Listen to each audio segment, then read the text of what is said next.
দেখো, আমাদের মেয়েদের সমস্যা হতেই থাকে, তো সেটা থেকে কখনো ভয় পাওয়া তো যাবেই না।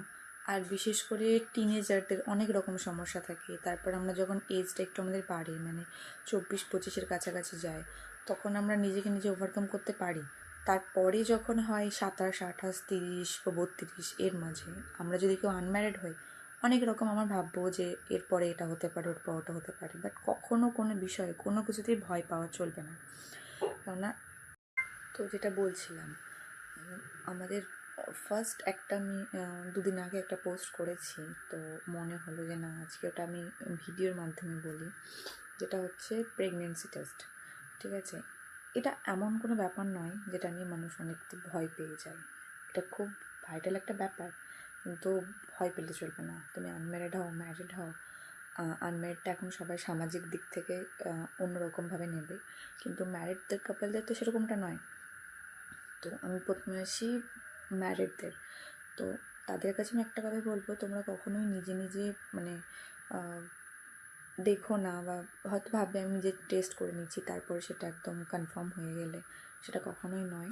কেননা অনেক কিছু মেডিকেলে ব্যাপার থাকে যেগুলো তোমার জানতে পারবে না ওখান থেকে।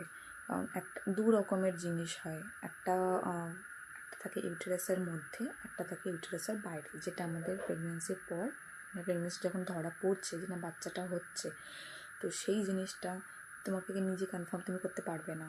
তো সেটার জন্য তোমাকে ডক্টরের কাছে প্রেগনেন্সি টেস্টটা করাতে হবে। তারপর যদি সম্ভব হয় তুমি আলট্রাসোনোগ্রাফি বা ইউএসজি একটা করিয়ে নিলে।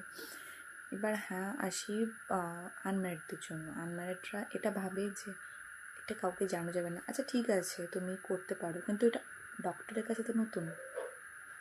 ডক্টর কিন্তু অ্যাজ এ নর্মাল, তুমি একটা পেশেন্ট, সে তো এতটা ভাববে না, অতটা জাজ করবে না, যেটা সমাজ যতটা করবে, তাই না?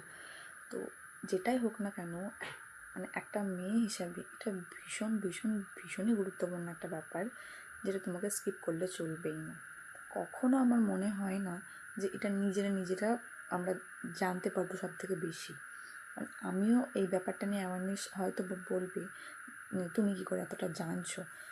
এখন মেডিকেল লাইনে যতটা আছি, তো সেই অনুযায়ী মেডিকেলের অনেক এরকম জিনিস আছে যেগুলো আমরা, মানে নর্মাল মানুষ আমরা কিচ্ছু জানি না।